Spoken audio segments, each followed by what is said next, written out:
दोस्तों अभी हमारे देश में मानसून का आगमन शुरू हो रहा है और दोस्तों हमारे देश का जो मानसून है ना मुख्यतः दक्षिण पश्चिम मानसून के रूप में आता है।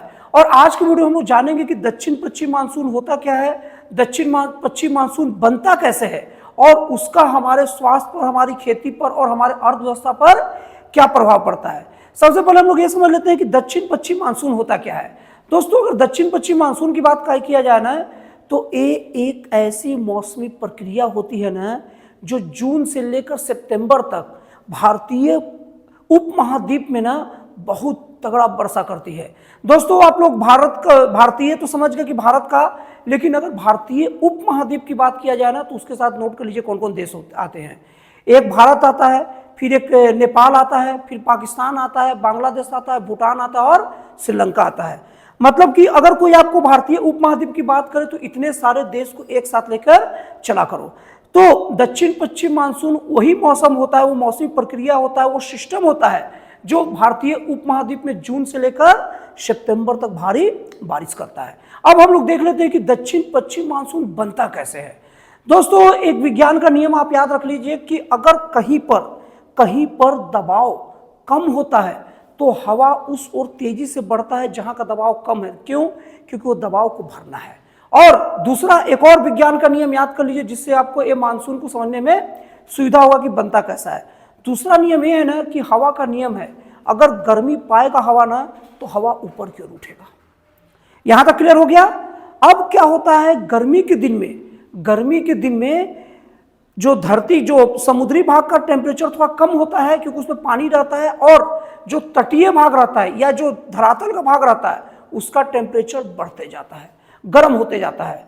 तो धरातल का जब भाग गर्म होता है तो वहां की हवाएं क्या होती है, मैंने आपको बताया था कि हवा जब गर्मी पाती है तो हवा क्या होता है, बहुत ऊपर तक उठ जाता है। और वहां की हवा जो ऊपर उठता है तो जब वहां हवा के ऊपर उठ गया तो वहां का दबाव थोड़ा क्या हो गया, कम हो गया। अब ऐसा नहीं कि समुद्री भाग का दबाव बढ़ गया है, लेकिन धरातल के दबाव से थोड़ा तो ज्यादा है। अब हवा का नियम क्या है, जहां ज्यादा रहता है वहां से कम की ओर बहता है। अब समुद्र की हवाएं किस ओर बढ़ रही है, धरातल की ओर। तो इस तरीके से अब हमारे यहां पर मानसून आ रहा है, लेकिन अब ये आपके दिमाग में आता है कि ये मानसून से बारिश कैसे होती है। इसके लिए विज्ञान का एक और नियम नोट कर लीजिए, कभी भी हवा जब गर्मी पाता है तो अपने अंदर जितना ज्यादा हो सके जलवाष्प को इकट्ठा करता है।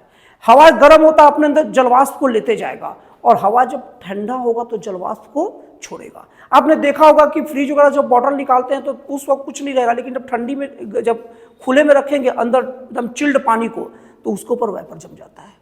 तो जब समुद्र के ऊपर जब ये हवाएं रहती हैं, जब धरती पे पहुंचने से पहले, तो समुद्र की, मैंने बताया कि हवा जब गर्मी पाती है ना तो अपने अंदर जलवाष्प का अवशोषण करता है, और वही जलवाष्प को इतना ज्यादा अवशोषण कर लेता है क्योंकि गर्मी पा रहा है तो उसका समुद्र का जल जलवाष्प में ले रहा है।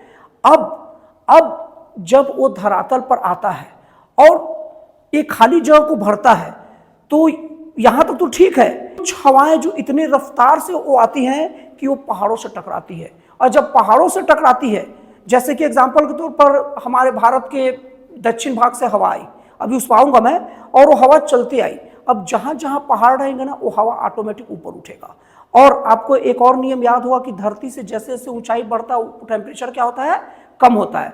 अब वो हवा जब ऊपर उठता है तो एकाएक टेम्परेचर कम होता है, और मैंने आपको बताया था कि जब हवा का टेम्परेचर कम रहता है जो पानी अवशोषित किया पानी को छोड़ देता है।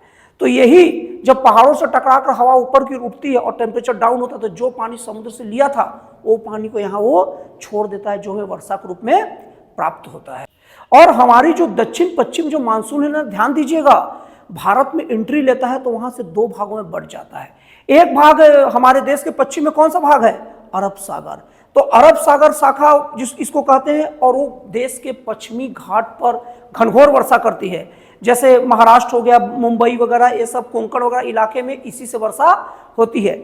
लेकिन जो दूसरा भाग जो पूरब की ओर बढ़ता है ना, वो बंगाल की खाड़ी से होते हुए हमारे देश में प्रवेश करता है, और सबसे पहले गारो खासिया की पहाड़ियाँ मेघालय की पहाड़ी से टकराता है। इसीलिए वहाँ के पर्वतों से ऊपर हवा उठती है और बहुत ज़्यादा पानी वहाँ लिए रहता है, इसीलिए वहाँ घनघोर बारिश होती है। इसीलिए विश्व का सबसे बड़ा बारिश वाला क्षेत्र मासीराम या चेरापूंजी मेघालय में स्थित है। और उसके बाद ये हवा फिर अन्य देश के उत्तरी भागों की ओर बढ़ती है और उसके बाद हिमालय पर्वत से पुनः टकराकर फिर ऊपर उठती है, तो उसके बाद और घनघोर बारिश करती है। तो दोस्तों इस तरीके से दक्षिण पश्चिम मानसून का हमारे देश में आगमन होता है। दोस्तों दक्षिण पश्चिम मानसून में ना एक कॉन्सेप्ट है जिसको कॉरियोलिस बल कहते हैं। दोस्तों कॉरियोलिस बल क्या होता है पहले समझ लीजिए। हमारा पृथ्वी घूम रहा है, ये तो आप जानते हैं, और हमारा पृथ्वी अपने अक्ष पर भी घूर्णन करता है।